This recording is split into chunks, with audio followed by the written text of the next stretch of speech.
Change कल जाए। कोनो प्रेमी प्रेमिका के पहिलका मुलाकात बा।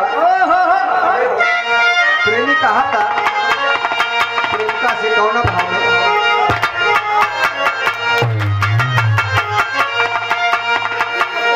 कि आजकल याद कुछ अरे बाबा और रहता नहीं, एक बस आपकी याद आने के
यादव जी, फौजी साहब, इसी भाव पर राज कल और कुछ याद रहता नहीं। इस भाव पर 51 रुपये का पुरस्कार है। बहुत बहुत बाबा भोलेनाथ के आशीर्वाद मिले। और क्या कहता है बाबा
जितेंद्र सिंह, आप सूबेदार पूरे 12 से 21 रुपये का पुरस्कार है। और आप भाई अमित यादव जी, आप यहीं के निवासी हैं, आपसे 51 रुपया। भैया के फरमाइश है कि कौन एक पूर्वी सुना दिया।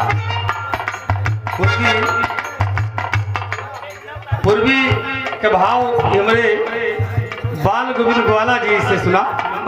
लिया बोला हेलो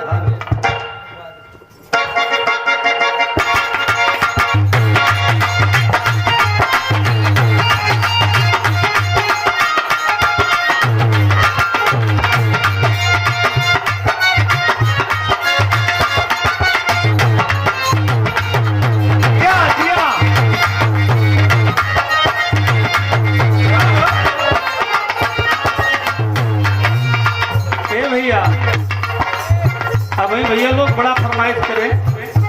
ज्योति बेचारा गाँव थक गए।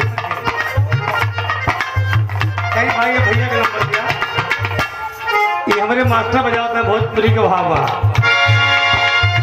रतिया में रानी तो हर काहे जवानी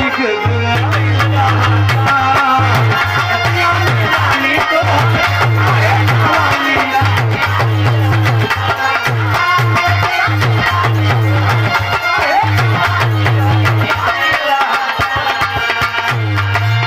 रतिया में रानी तो हर काहे जवानी कतराइल रहता बर्दाश्त कैसे मोरे राजा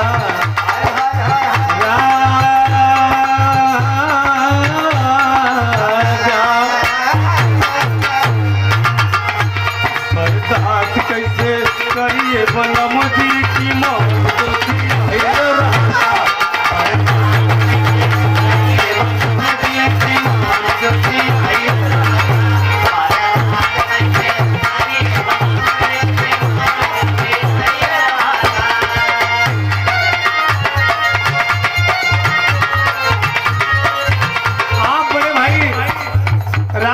यादव जी फौजी साहब रेल दुनिया का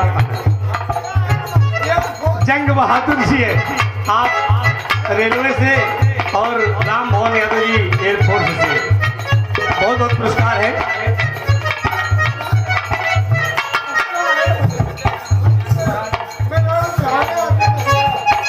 आप बड़े भाई जंग बहादुर जी रेलवे से 51 रुपए का पुरस्कार है।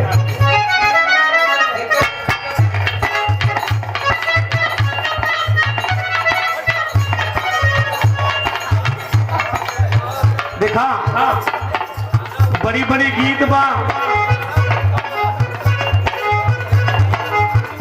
मांगी दिन भर में उधर के गीत बा पूर्वांचल के बड़ा गवैया अंत बंट चीज गावत है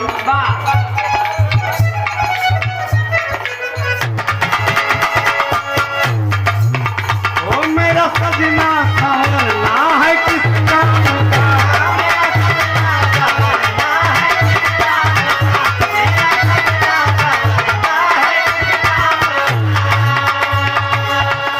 माला जपती हो माला जपते हो तुम और के नाम का जपते हो तुम और के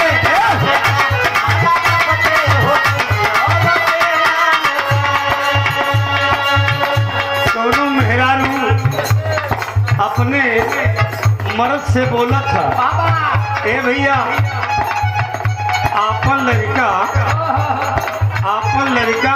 दूसरे के मेहरारू बहुत लगत लागत था तो मर्दवा के लहान तान कहूँ और बैठा रहा दुल्हनिया एक दिन बोल पड़ी काहे पिया सैया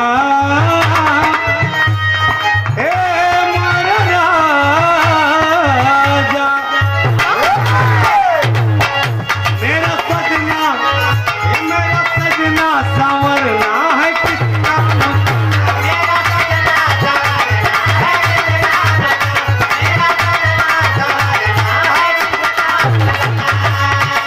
माला जपते हो तुम बेरा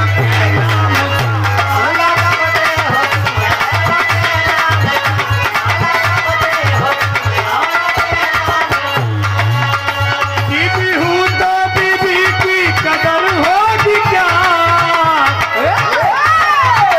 बीबी हूँ तो बीबी की कदर होगी क्या बहिन के पेट के नीचे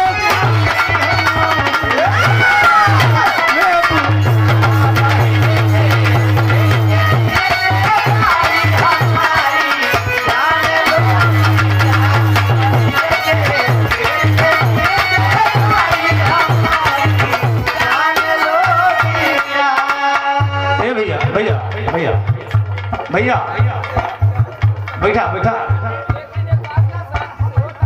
ये गड़बड़ बात है ना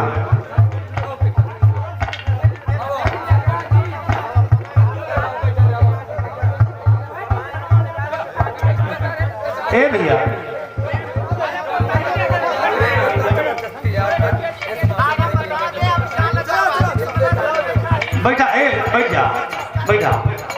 फौजी साहब भैया जंग बहादुर भैया